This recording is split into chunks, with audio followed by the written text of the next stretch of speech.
बादल, ओए बादल, क्या तेरी आंखों में पट्टी बंधी है? देख इस घर की छत को, तिनके तिनके करके गिर रहे हैं। गर्मी से मेरा दम घुट रहा है और तुम यहाँ मजे से सो रहे हो। अरे बिजली, क्यों हर समय बिजली की तरह कड़कती रहती हो? अभी तो सपने में मैंने देखा कि मैं सोने के महल में बैठा हूँ और पक्षी मेरे लिए मीठे मीठे फल ला रहे हैं। ओए होए, सपने देखना छोड़ो और होश में आओ। जाओ, अभी जंगल जाओ और बंटी कबूतर से कहो कि वो तुम्हें मजबूत लकड़ियाँ ढूंढने में मदद करे। सुन लो, अगर आज घर ठीक नहीं हुआ तो मैं अपनी माँ के घर चली जाऊंगी। बिजली, शांत हो जाओ। मैं जा रहा हूँ जंगल लकड़ियाँ लाने। आज मैं घर की छत मजबूत करके ही छोड़ूंगा। ऐसा कहते हुए बादल कौवा अपने घर से निकल जाता है। रास्ते में उसे कोमल चिड़िया मिलती है जो अपने बच्चों के लिए भोजन ढूंढ रही थी। बादल भैया, इतनी दोपहर में कहाँ जा रहे हैं? पता है, कल मुझे बिजली बहन मिली थी। वो बहुत चिंता में थी, कह रही थी कि घर की छत टूट रही है। हाँ चिड़िया, वही तो मुसीबत है। बिजली को तो बस काम चाहिए। इसीलिए मैं लकड़ियाँ लेने जा रहा हूँ कबूतर के पास। शायद वो मेरी मदद कर दे। बादल भैया, मेहनत से मत डरें, अपने घर में ही सुकून मिलता है। अगर आप कहें तो मैं और तोता आपकी मदद कर देते हैं। नहीं नहीं, मुझे किसी छोटी चिड़िया की मदद नहीं चाहिए। मैं खुद देख लूंगा। ऐसा कहते हुए बादल कौवा वहाँ से उड़ जाता है। वो थक हार कर एक नदी के किनारे बैठ जाता है। तभी वहाँ एक सुंदर कवि आती है। अरे वाह, कितना सुंदर हैंडसम कौवा है। तुम्हारे पंख काले और तुम्हारी आंखें कितनी सुंदर हैं। जी, आप क्या आप मुझसे बात कर रही हैं? मेरी पत्नी तो मुझे निकम्मा कहती है और मुझे हर समय बुढ़ा कौवा कहकर चिढ़ाती है। वो कवि जरूर अंधी होगी। आपकी काली आंखों में जो चमक है वो किसी और पक्षी में नहीं है। मैं सागर पार से आई हूँ। मेरा नाम नीली है।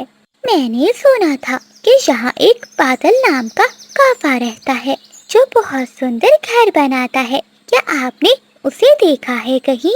हो, नीली जी, मैं ही हूँ वो कौवा। मेरा नाम है बादल। आप चिंता नहीं करें, मैं बहुत सुंदर घर बनाता हूँ। क्या तुम ही हो बादल?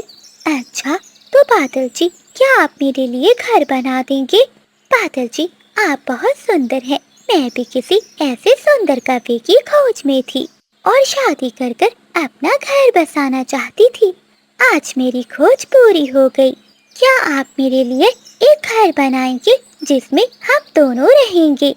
हाँ, जरूर नीली जी, आप चिंता नहीं करें। मैं ऐसा घर बनाऊंगा कि पूरे जंगल में किसी पक्षी ने ऐसा घर नहीं देखा होगा। ऐसा कहते हुए बादल कौवा जंगल में चला जाता है। वो कड़ी धूप में मेहनत करता है और लकड़ियाँ काटता है। तभी चीकू तोता और कोमल चिड़िया दूर बैठी बादल को देख रहे थे। अरे कोमल, वो देखो बादल को, कितनी मेहनत कर रहा है। कड़ी धूप में भी लकड़ियाँ काट रहा है। हाँ तोते, लगता है बादल सुधर गया है। वो आज अपने घर के लिए लकड़ियाँ काट रहा है। बिजली कब से कह रही थी कि उसके घर की छत टूटी हुई है। ये तो बहुत अच्छी बात है कि बादल सुधर गया है। शाम हो जाती है। बादल कौवा नीली कवि के लिए घर बनाने में लगा हुआ था। दूसरी ओर बिजली कवि घर के बाहर बैठी बादल का इंतजार कर रही थी। शाम हो गई है, सभी पक्षी घर लौट आए हैं, मगर अभी तक बादल जी नहीं आए। कोमल चिड़िया घर जा रही थी। वो बिजली को देखकर वहाँ आती है। अरे बिजली बहन, आज तो आप बहुत खुश होंगी ना, क्योंकि बादल भैया अब बहुत मेहनती हो गए हैं। क्या? कौन सी मेहनत कर रहा है बादल जो अभी तक आया नहीं? बिजली बहन, आज वो आपके लिए कड़ी धूप में लकड़ियाँ काट रहा था। क्या सच में?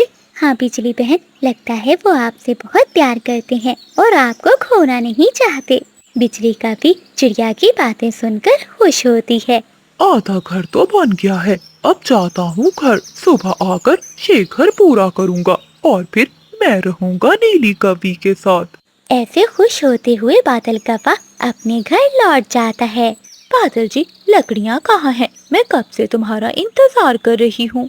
वो बिजली, मैंने लकड़ियाँ काटी थी मगर रास्ते में मुझे एक बूढ़ी बुलबुल मिल गई।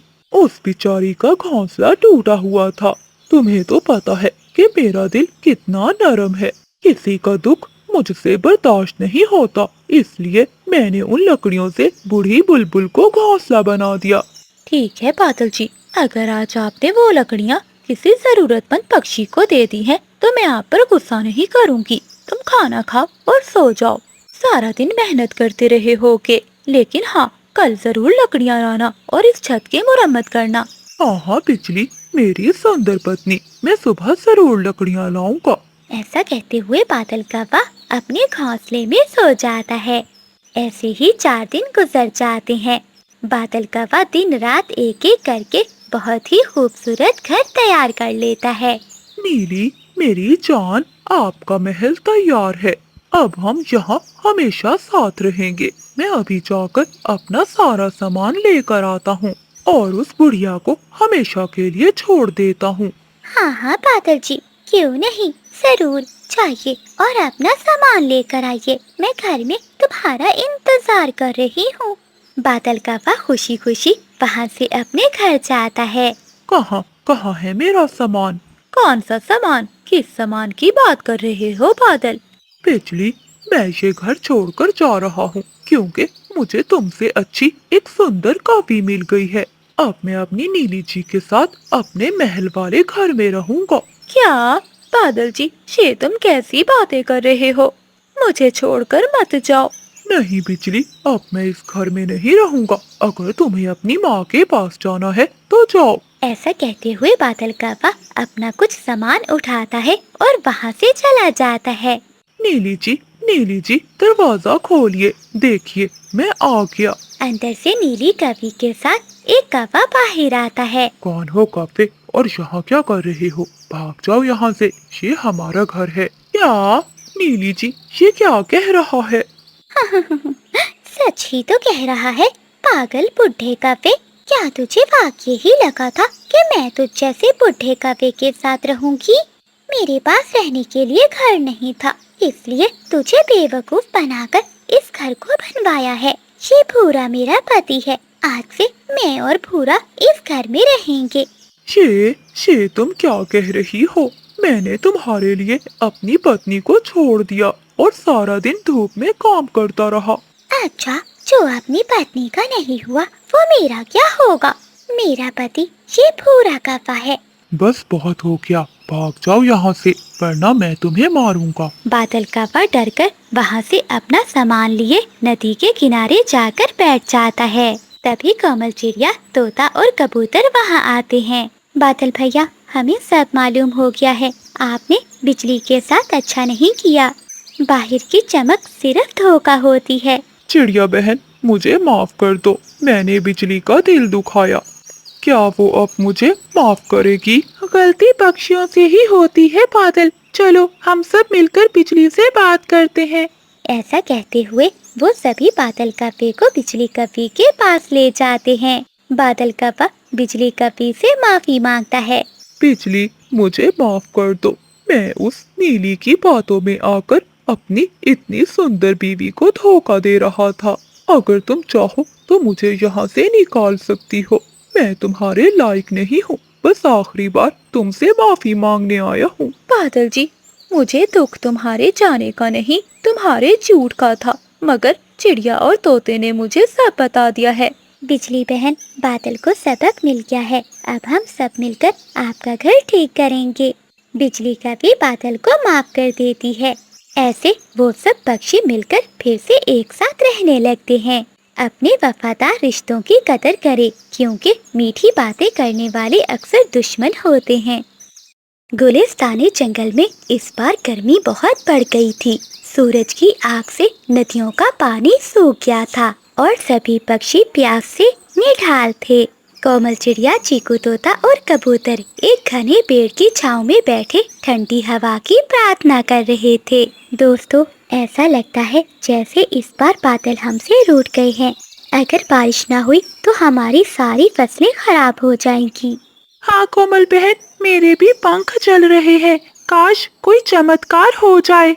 अचानक आसमान से एक सुनहरी परी नीचे आती है, जिसके परों से रोशनी निकल रही थी।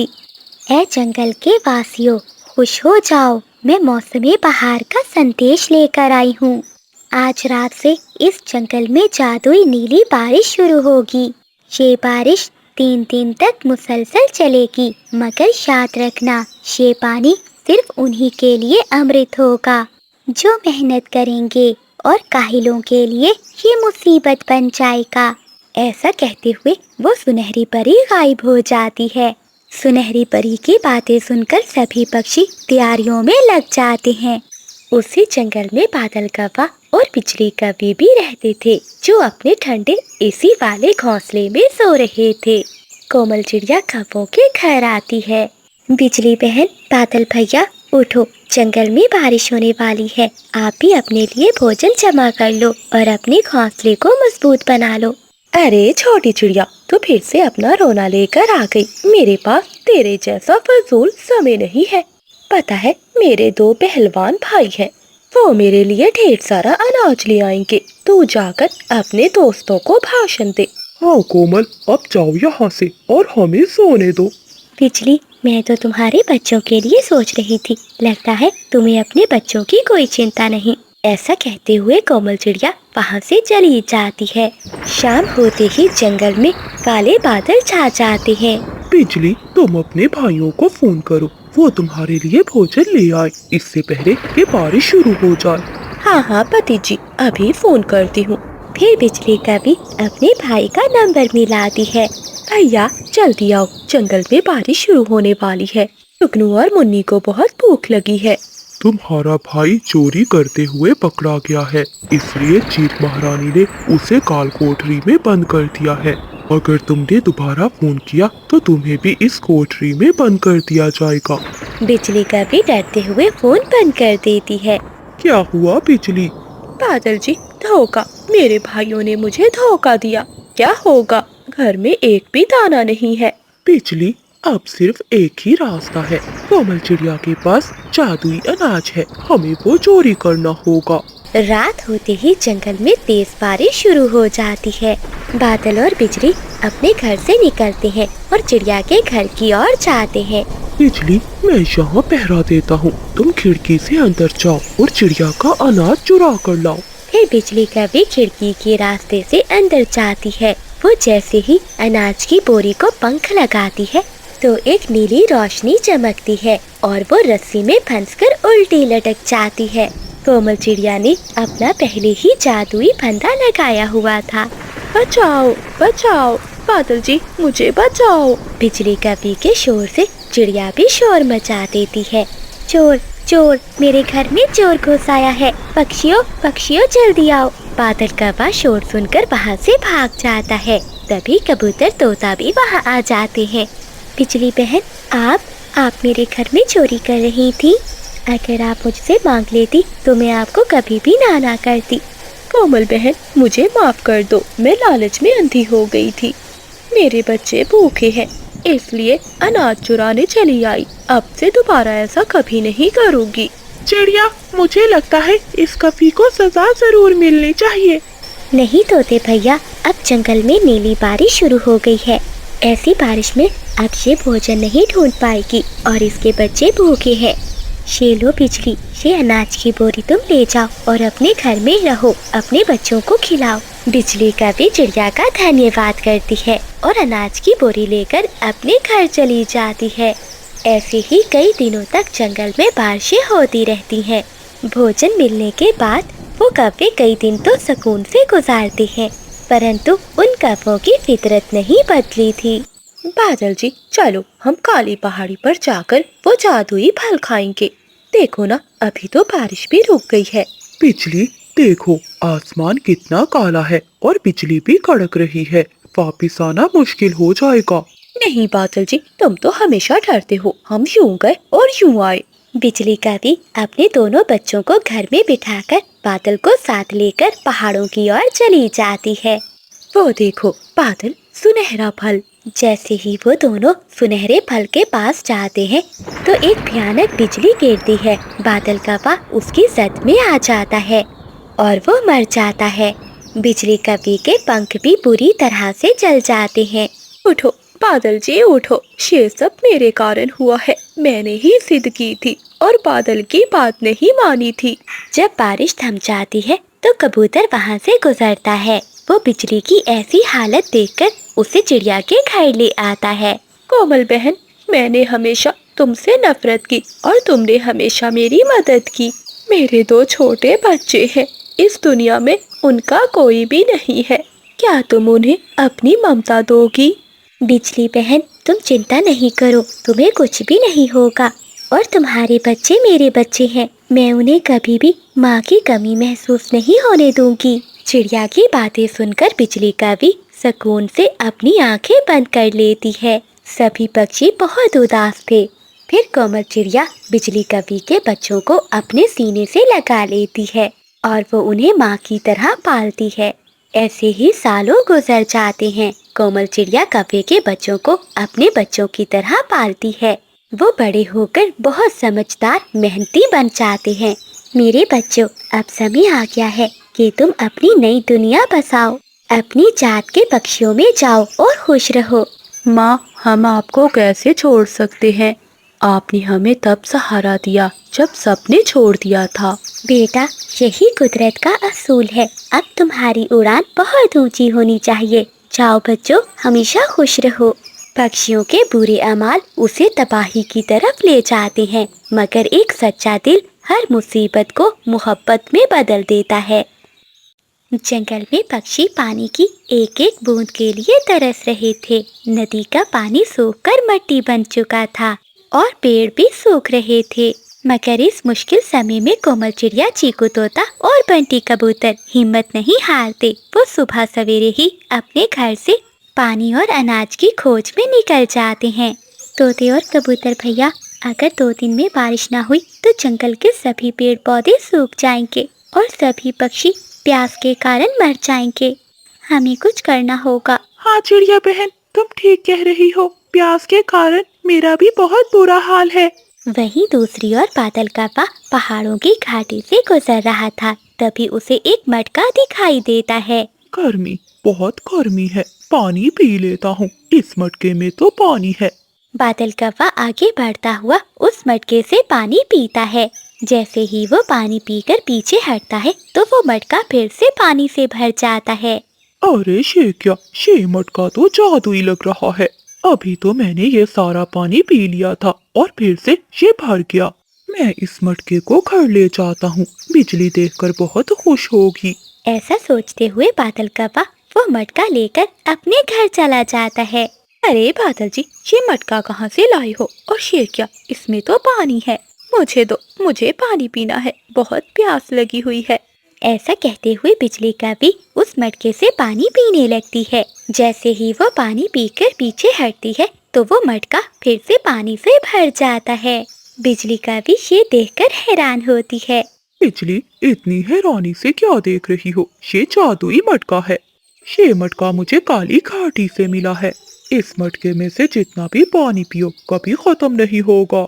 अरे वाह बादल जी, पूरा जंगल प्यास से मर रहा है और हमारे पास ये जादुई मटका है।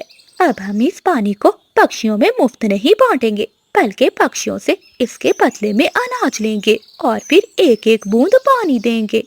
हो, बिजली, तुमने तो मेरे दिल की बात कह दी। अगली सुबह बादल कव्वा और बिजली कवि जंगल के बीचों बीच उस जादुई मटके को लेकर बैठ जाते हैं। जंगल के सभी पक्षी मटके में पानी देखकर वहाँ जमा हो जाते हैं।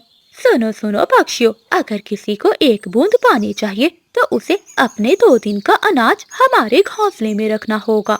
यहाँ मुफ्त में किसी को भी कुछ नहीं मिलेगा। अरे बिजली, तुम्हें शर्म नहीं आती? इस मुश्किल समय में तुम अपने जंगल के पक्षियों का फायदा उठा रही हो। अरे वो तोते, अगर पानी लेना है तो हमारी शर्त माननी पड़ेगी, नहीं तो जाओ यहाँ से। मैं भी देखता हूँ कब तक तुम पक्षी बिना पानी के उड़ते हो। बादल भैया, लालच का अंजाम कभी अच्छा नहीं होता। ऊपर वाले ने अगर तुम्हें पानी दिया है तो तुम्हें हम सबकी मदद करनी चाहिए, परंतु हम सब तुम्हारी ये शर्त नहीं मानेंगे। ऐसा कहते हुए कोमल चिड़िया वहाँ से चली जाती है। रात हो जाती है। चीकू तोता कबूतर के पास आता है। कबूतर यार, बहुत प्यास लगी है, चलो कौवों के घर चलकर मटके से पानी पीते हैं। परंतु तोते यार, तुम्हें तो पता है वो बदले में अनाज मांगेंगे, हमारे पास अनाज तो नहीं है। कबूतर, वो काफी सो रहे होंगे, हम चुपके से खिड़की के रास्ते से जाकर मटके से पानी पी लेंगे, तुम चलो मेरे साथ। कबूतर को भी बहुत प्यास लगी हुई थी। वो तोते की बात मानकर उसके साथ कौवों के घर की ओर चला जाता है और कबूतर खिड़की के रास्ते से अंदर आते हैं और कौवों को सोता देखकर वो मटके के पास जाते हैं। चीकू तोता पहले पानी पीने लगता है। तोते यार बस करो, बहुत प्यास लगी है, अब हट जाओ, मुझे भी पानी पीने दो। ऐसा कहते हुए कबूतर भी अपनी चोंच मटके में डालता है। तभी मटका गिरता है और टूट जाता है। मटके के टूटते ही पूरे घर में पानी भरने लगता है। कबूतर और तोता डरकर वहाँ से भाग जाते हैं। तभी कौवों की आंख भी खुल जाती है। बिजली, ये पानी कहाँ से आ रहा है? पूरे घर में पानी भर चुका है। बादल जी, वो देखो मटका टूट गया है और देखो पानी पूरे घर में भर रहा है। बिजली, भागो भागो यहाँ से, नहीं तो हम डूब जाएंगे। मटके से बहने वाला पानी अब पानी नहीं बल्कि एक सिलाब में बदल चुका था। ये जादुई सिलाब कौवों के घर को तोड़ते हुए पूरे जंगल में फैलने लगता है। बचाओ, हमें बचाओ, हम डूब रहे हैं। बादल और बिजली तेज बहाव में बह रहे थे। तभी कोमल चिड़िया, चीकू तोता और कबूतर वहाँ आते हैं और वो कौवों को पकड़कर बाहर निकालते हैं। मटके से निकलने वाला पानी रुक ही नहीं रहा था, जिससे पूरे जंगल पानी से भर जाता है। कोमल बहन, तुम सबका बहुत बहुत धन्यवाद, तुमने हमारी जान बचाई।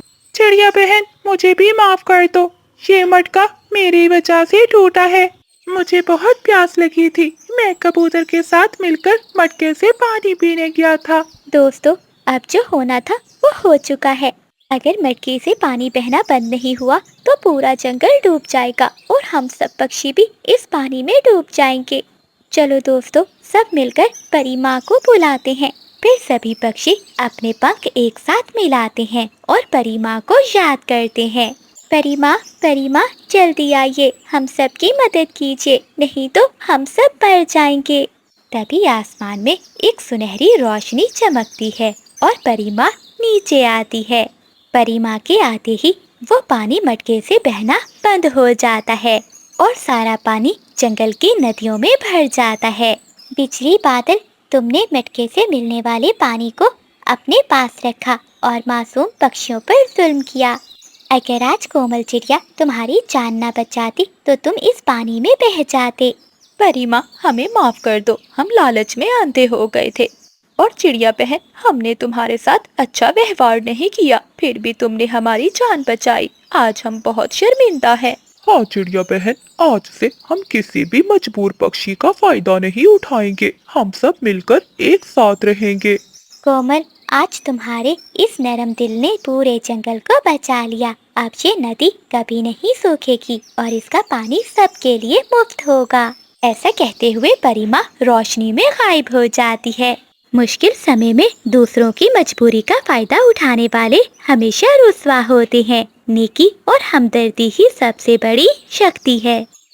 जंगल में सुबह हो चुकी थी। सभी पक्षी अपने अपने घोंसलों से निकलकर दाना ढूंढने जा चुके थे, परंतु बिजली और बादल हमेशा की तरह अभी तक अपने घोंसले में खराटे मार रहे थे। तभी चीकू तोता ढोल लिए उनके पास खड़ा होकर बजाने लगता है। ओए बादल, बिजली, उठ जाओ, सूरज सर पर चढ़ आया है। अगर इतना सोओगे तो जंगल के सारे मीठे फल दूसरे पक्षी खा जाएंगे। बिजली और बादल शोर सुनकर उठ जाते हैं। ओए चीकू, ये सुबह सुबह अपना ढोल लेकर यहाँ क्यों आ गया है? चल भाग जा यहाँ से, मेरी प्यारी नींद खराब कर दी। हमें कोई जल्दी नहीं है, फल कहीं भागे थोड़ी ना जा रहे हैं। हाँ चीकू, बिजली ठीक कह रही है, हम आराम से जाएंगे। वैसे भी मेहनत करना हमारे बस की बात नहीं है। ठीक है काफिशार, मैं तो तुम्हें उठाने आया था, जैसी तुम्हारी मर्जी। ऐसा कहते हुए चीकू तोता वहाँ से चला जाता है। वहीं जंगल में दूसरी ओर कोमल चिड़िया अपने घोंसले में बैठी खीर बना रही थी। खीर की खुशबू पूरे जंगल में फैली हुई थी। और वो खुशबू कौवों के घर तक भी पहुंच जाती है। बादल जी जरा सूंघो तो, कितनी मीठी खुशबू है। ऐसी मीठी खुशबू तो मैंने आज तक नहीं सूंघी।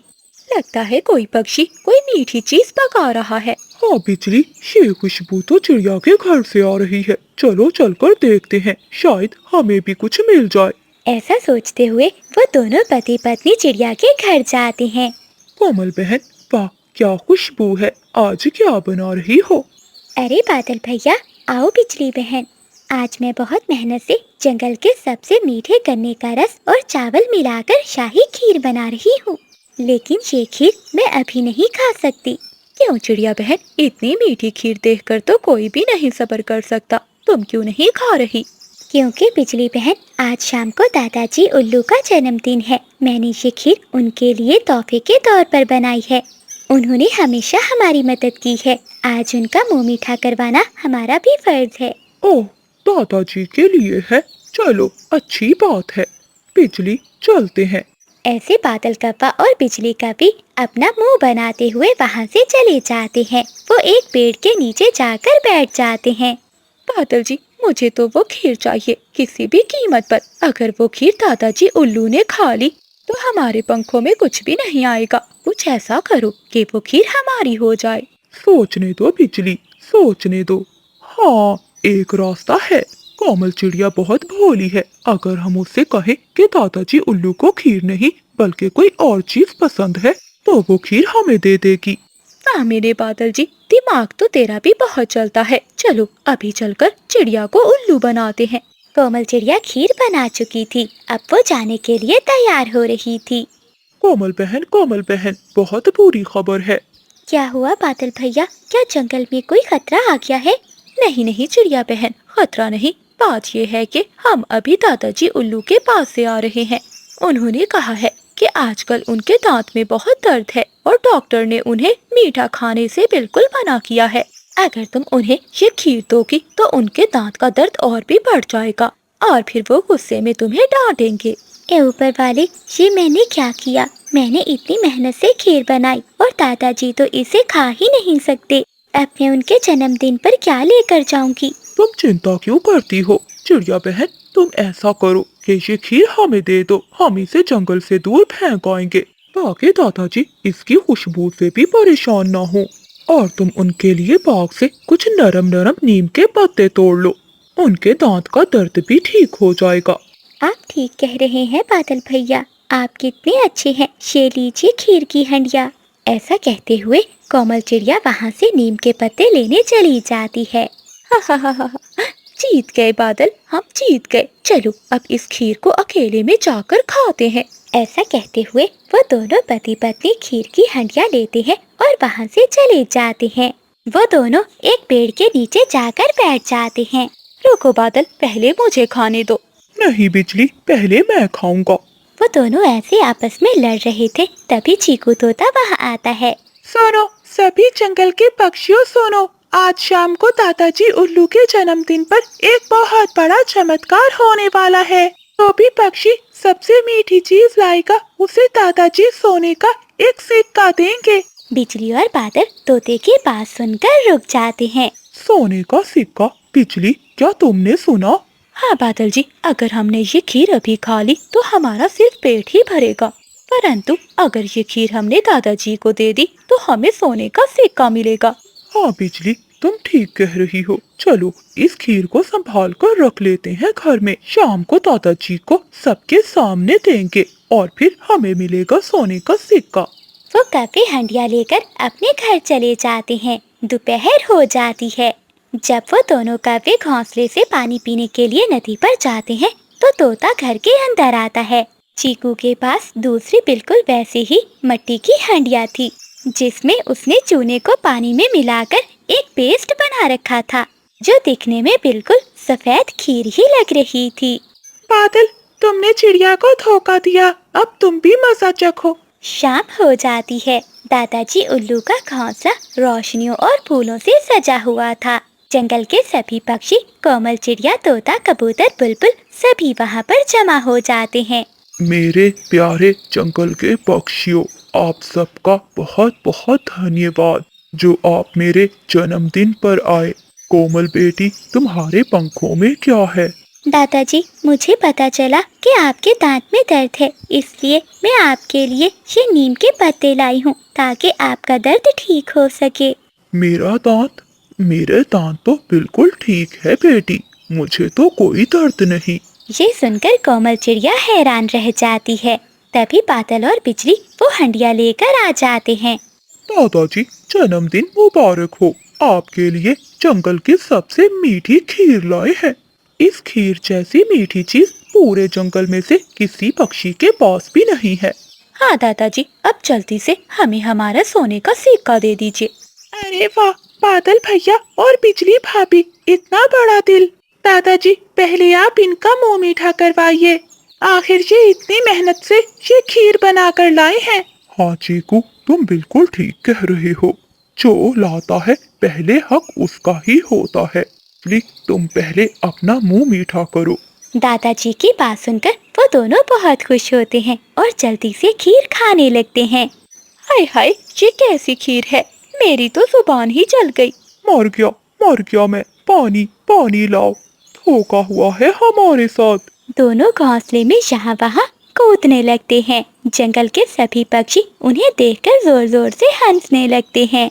क्यों बादल भैया, कैसी लगी मीठी खीर? कुछ याद आया? दूसरों के लिए खड्डा खोदोगे तो खुद उसमें गिरोगे।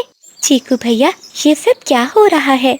कोमल बेटी, बादल और बिजली ने तुमसे झूठ बोलकर तुम्हारी असली खीर छीनी थी। तोते ने इनकी सारी बातें सुन ली थी। मैंने और तोते ने ये मिलकर प्लान बनाया था।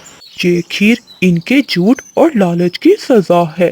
दादाजी, कोमल बहन, हमें माफ कर दो। हम समझ गए हैं कि आलसी होना और लालच करना कितना बुरा है।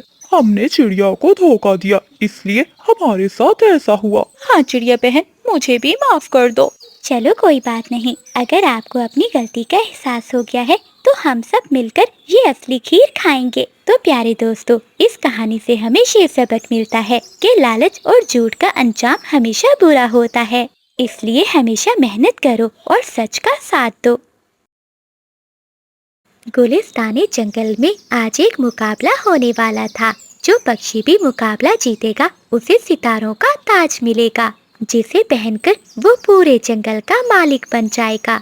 सुनो सुनो पक्षियों, जो भी पहले काली पहाड़ी की चोटी से वो नीला फूल तोड़कर लाएगा वही इस ताज का हकदार होगा।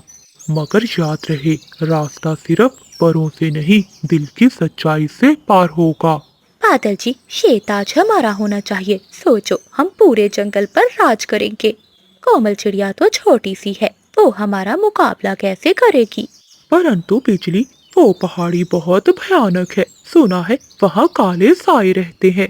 बादल, तुम चुप रहो। ये उल्लू बाबा तो ऐसे ही बातें कर रहा है ताकि हम इस मुकाबले से दूर रहें और वो चिड़िया नीला फूल लाकर इस जंगल पर राज करे। चिड़िया बहन, तोते यार, तुम दोनों में से किसी एक का जीतना जरूरी है। तुम्हें हर हाल में जीतना होगा। अगर ये कफे जीत गए तो हमारा इस जंगल में रहना मुश्किल हो जाएगा। कबूतर भैया, मैं अपनी पूरी जान लगा दूंगी। कबूतर यार, वो सितारों का ताज मैं ही पहनूंगा। मुकाबला शुरू हो जाता है। बिजली, बादल, चिड़िया, तोता सब तेजी से पहाड़ी की तरफ उड़ने लगते हैं। बिजली ने पहले ही रास्ते में एक जाल बिछाया था। कोमल चिड़िया और तोता तेजी से उड़ रहे थे कि अचानक उनके सामने जादुई बादल आ जाते हैं। ये काले बादल बिजली का भी का काला जादू था। ये अचानक इतना अंधेरा क्यों हो गया? मुझे कुछ भी नजर नहीं आ रहा। तोते भैया, मेरे पंख थक रहे हैं, मगर हमें रुकना नहीं है। हाँ चिड़िया, मुझे भी कुछ नजर नहीं आ रहा। बहुत अंधेरा है, मुझे अंधेरे से डर लगता है। मैं वापिस जा रहा हूँ। ऐसा कहते हुए चीकू तोता वहाँ से वापस चला जाता है। नहीं चीकू भैया, वापस लौट आइए, हमें मिलकर मुकाबला करना होगा। परंतु चीकू तोता वहाँ से चला जाता है। देखा देखा पति जी, वो तोता भाग गया। अब ये छोटी चिड़िया भी इस बादलों में भटकती फिरेगी और हम वो फूल लेकर रात होने से पहले लौट आएंगे। फिर बादल और बिजली वहाँ से उड़ जाते हैं। वो जैसे ही काली पहाड़ी पर पहुँचते हैं तो उनके सामने बड़े बड़े काले कौवे खड़े थे, जिनकी आंखें लाल थीं। ये उनके अपने लालच के साए थे। बादल, तुमने हमेशा दूसरों का हक छीना है। आज तुम यहाँ से आगे नहीं जा सकते। बाबा बिजली, चलो भागो यहाँ से, ये काले साए हमें खा जाएंगे। नहीं नहीं बादल जी, वो देखो सामने वो नीला फूल है। हमें रात होने से पहले वो फूल तोड़ना होगा, नहीं तो वो फूल गायब हो जाएगा। यहाँ तक आकर अब मैं खाली पंख नहीं लौटना चाहती, चलो मेरे साथ। वही कोमल चिड़िया पीछे बादल में फंसी हुई थी, मगर उसने हिम्मत नहीं हारी। वो अपनी आंखें बंद करती है और अपने दिल की रोशनी पर भरोसा करती है।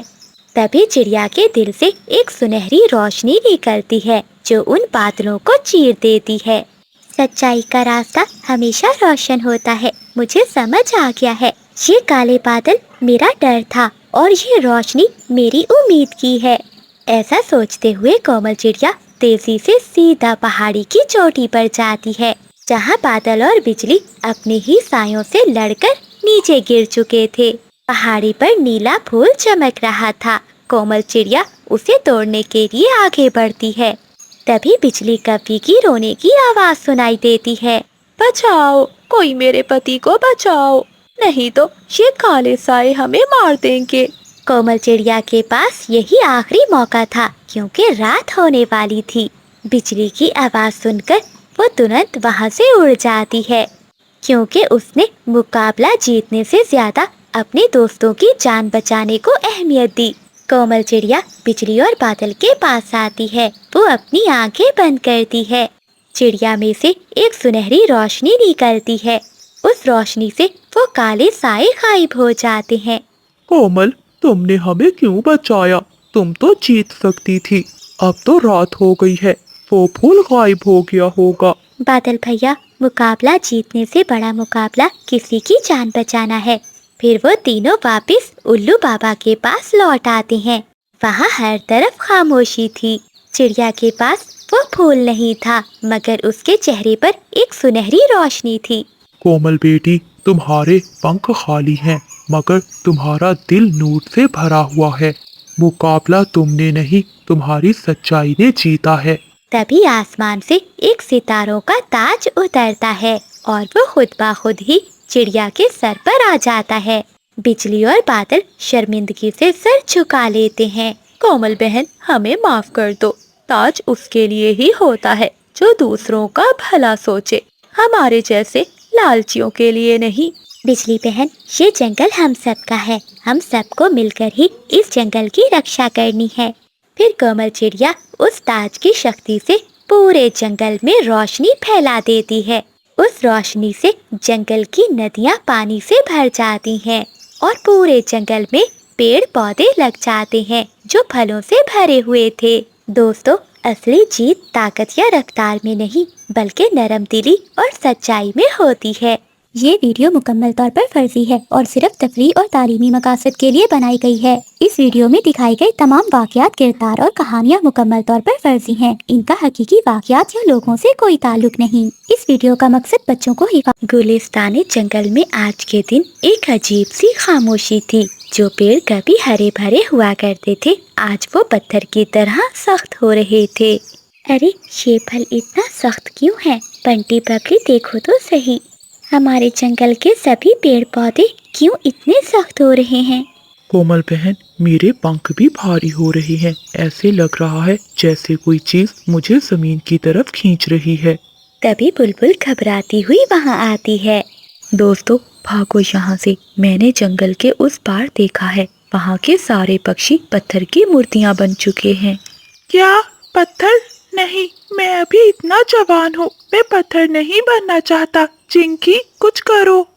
चुप करो चीकू जी, रोने से अब कुछ नहीं होगा। कोमल बहन, हमें फौरन कुछ करना होगा, वरना पूरा जंगल पत्थर का बन जाएगा। वो सभी पक्षी अभी बैठे बातें ही कर रहे थे कि अचानक आसमान पर काले बादल छा जाते हैं और तेज काली आंधी चलने लगती है। तभी उड़ता हुआ चाचा छमछम वहाँ आता है। पक्षियों, जो भी इस आंधी को छुएगा वो हमेशा के लिए खामोश हो जाएगा। चाचा छमछम की बात सुनकर चीकू तोता डर जाता है और वो वहाँ से भागने की कोशिश करता है। जैसे ही वो उड़ने लगता है, तो काली आंधी उसे घेर लेती है और वो एक पत्थर में बदल जाता है। चीकू तोते की ऐसी हालत देखकर चिंकी तोती रोने लगती है। चिंकी बहन, ये रोने का समय नहीं है, हमें उस दुश्मन तक पहुंचना होगा जो ये सब कर रहा है। हा हा हा हा हा। बिजली, तुम्हारा ये पत्थर का जादू तो कमाल कर रहा है। देखो कैसे वो तोता पत्थर बन गया। बादल जी, ये तो बस शुरुआत है। मेरा असली मकसद तो उस चिड़िया को कैद करना है। देखना, अब वो अपने दोस्त चीकू को बचाने के लिए कुछ भी करेगी। उसे खुद मेरे पास आना होगा और वो जादुई माला देनी होगी मुझे, जो उसे परी माँ ने दी थी। जब तक वो माला नहीं देगी, ये जादू कभी नहीं टूटेगा। लेकिन अगर परी वापिस आ गई तो? बादल जी, ये मेरा काला जादू है। वो परी माँ इस जादू के पार नहीं देख सकती। जब तक ये काली आंधी गुलिस्ताने जंगल में रहेगी, परी माँ इस जंगल में दाखिल नहीं हो पाएगी। बस एक बार मुझे वो माला मिल जाए तो मैं इस जंगल और जंगल के सभी पक्षियों पर राज करूंगी। जंगल के सभी पक्षी उस काली आंधी से बचने के लिए चिड़िया के घर में बैठ जाते हैं। चिड़िया बहन, आसमान बिल्कुल काला है, अब हम क्या करें? अगर हम सब भी बाहर गए तो हम भी पत्थर के बन जाएंगे। हमें इस काली आंधी से बचकर रहना होगा। नहीं कबूतर भैया, हम यहाँ ऐसे नहीं बैठ सकते। आखिर कब तक हम ऐसे ही छुपे बैठे रहेंगे? हमें इन हालात का मुकाबला करना होगा। हमें चीकू को भी ठीक करना होगा। चिड़िया, चीकू को ठीक करने का एक ही इलाज है। क्या क्या इलाज है चमचम चाचा? तुम्हें उस काली घाटी के पार जाना होगा। वहाँ एक गुफा है जिसमें सुनहरी रोशनी निकलती है। वहाँ एक उल्लू बाबा है, उसके पास इस जादू का तोड़ है। अगर तुम उस काली घाटी को पार करके पहुँच सकती हो तो चीकू की जान बच सकती है और इस जंगल में किया हुआ काला जादू भी खत्म हो जाएगा। दोस्तों, तुम सब मेरे घर में सुरक्षित हो। तुम सब यहीं रहना और बाहर ना निकलना जब तक मैं वापस नहीं आ जाती। चिड़िया, मैं भी तुम्हारे साथ चलता हूँ।